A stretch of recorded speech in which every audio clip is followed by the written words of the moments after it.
Yes, grabe itsura ni Inday. Oh, lumamig na mainit dito sa Taiwan. O yan, nakita nyo, nasa ano ako, police clearance. Okay?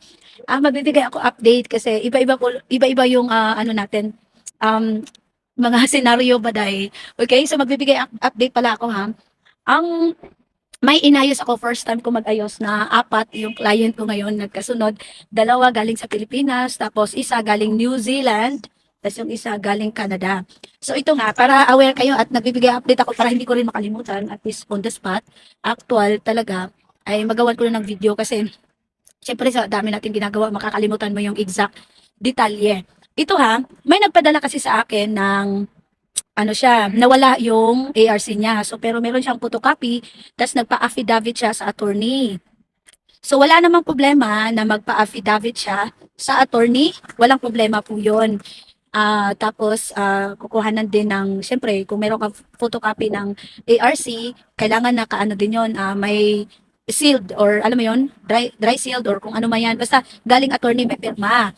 Tapos, nakakuha naman yung client ko, may affidavit sila. Tapos, kasama pa din nun, syempre, yung ARC nga, photocopy, tas may pirma ng ano, attorney, pati yung passport mo din, kailangan yon. And syempre, yung SPA mo din. Yun, kahit walang original. Pero, ang problema kasi nung client ko, hindi niya pinadala sa akin yung original na galing sa attorney. Kumaga, pinascan lang niya, pina-scan. Hindi pumayag yung staff ng police dito, police clearance, kasi gusto nila yung original. Kahit sabihin mong walang original ERC, kahit na wala pa yan, pero yung original na papel, ipapadala dapat sa akin. Hindi pwedeng i-scan, hindi pwedeng photocopy ko pa. Kasi ang ginawa ko, siyempre, piniprint ko dito, hindi ko hawak yung original na papel. Yun, gets mo ba? Kailangan ipadala pa rin sa akin yung papel. Kasi yun yung tinitingnan nila. Tapos isa pa, meron din akong client na galing siyang New Zealand, nag-try siya kasi sa nanto, pinayagan daw siya na kahit wala yung original na ARC, pero hindi naman nawala yung ARC niya, siyempre gusto makatipid sa delivery charge papuntang Taiwan. So, in-scan lang niya or alam mo yun, PDF lang, pinasa sa akin, piniprint ko lang. Dahil hindi rin din siya pwede. Hindi rin pwede kasi kailangan nila yung original na papel. Kahit ito ha, ito. Sinabihan ako ng ano staff para hindi daw kayo gagastos kapag nakagawa naman ako ng video nito, pero gagawa ako ulit ng video. Kapag ipadala nyo sa akin yung original na ARC, okay? Original na ARC, hindi photocopy, yung original talaga na ID ha. Kahit hindi na daw kayo pupunta sa attorney, kahit hindi na daw kayo pupunta sa attorney na alam mo yun, um, kukuha ng SPA, yung, anong tawag doon, attorney in fact, yun ba yung term? Basta hindi na daw, pwede nang walang ganon, basta pinadala sa akin yung original na ID, yung ARC mismo. So, ang gagawin nyo para daw makales sa gastos, kasi gumastos na nga kayo sa pagpapadala papuntang Taiwan, so pwedeng hindi na daw kayo pupunta sa attorney mismo, kayo na lang gagawa ng sarili nyong SPA, pwede namang simple lang, kung ayaw nyo naman ng mag-isip, may form din ako, format, okay? Pwede kong ipasa sa inyo, i-PM nyo lang ako, gagayahin mo lang, mas maganda, ano mo, computerize mo na lang. Tapos, sa baba, lagyan mo ng full name mo at saka pirma. Papayag sila ng ganon. Kasi importante kasi sa kanila yung ID mismo na naibigay sa kanila, yung ID mismo ha. So, kahit hindi ka nagagastos sa attorney.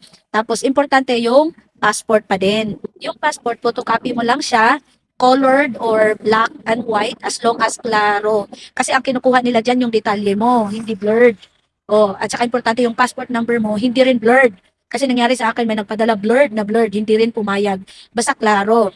Okay? So, huwag na kayo magtipid sa photocopy, basta ibalik nyo or magpa-photocopy kayo ng klaro talaga. Tapos, siyempre, pagka nagka-photocopy kayo, lagyan mo pa rin ng pangalan mo, full name, dyan sa baba, sa papel lang, papel ha. Siyempre, may space pa naman yung papel. Lagyan mo ng full name mo sa baba, tapos pirmahan mo sa taas. Ino-okay nila yon. Tatlo lang naman ang kailangan talaga sa police clearance. Original na ARC, SPA, kahit hindi ka napupunta ng attorney, gumawa ka na lang ng sarili mo, pirmahan mo lang. Importante yung information ko kasi ako yung agent. Tapos, photocopy ng passport. Pirmahan mo din ang sa baba. So, ganun lang kasimple. Huwag na masyadong complicated. Kasi para hindi na daw gagastos na malaki. So, siguro, tawag doon, binago din nila kasi nung una kasi may nakasal mo akong staff na hindi siya pumayag na wala talagang SPA. Pero ngayon, siguro kasi na-realize nila magastos. So, binago nila yung ano nila, patakaran nila. Basta yun lang yun, kahit nawala pala yung ERC, pwede kang pwede kang kumuha, pero yun nga, kailangan mo pa rin pumunta sa attorney. Okay, kailangan mo pumunta sa attorney, i-declare mo, siyempre alam naman ng attorney yan, yung client ko, binigyan siya ng affidavit of loss, pero at least, ano naman, andun pa rin naman yung photocopy niya, may pirma sa attorney, at saka kailangan pa rin yung passport. Kasi yun yung valid ID kasi. Kailangan yung dalawa na yun. Kaya lang, yung original na yon na papel, ipadala mo lang sa akin. Hindi pwedeng scan, hindi pwedeng photocopy lang. Ipadala mo talaga. At about naman sa photocopy, sila naman na nagpo-photocopy dito eh. Yung original lang naman, ang ipapadala mo sa akin.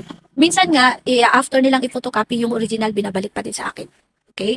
Kahit yung mga papel-papel na mga original, binabalik sa akin. Okay? So, yun lang. At least, nabigyan ko kayo ng update, information, and maraming salamat sa mga nagtiwala at magtitiwala pa lang. Alauna na dahil, may klase pa ako dahil 2:00. Pupunta pa ako ng post office kasi ipapadala ko pa yung ano. So, ito ano talaga, nagpapasalamat ako sa lahat ng mga kababayan natin na nagtiwala kahit ganito itsura natin dahil.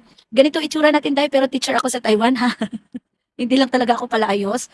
Basta salamat dahil so far wala akong problema sa pera, wala akong problema sa pangalan ko. Yung credibility ko talaga sa Taiwan. So far, by God's grace ay okay tayo, ha?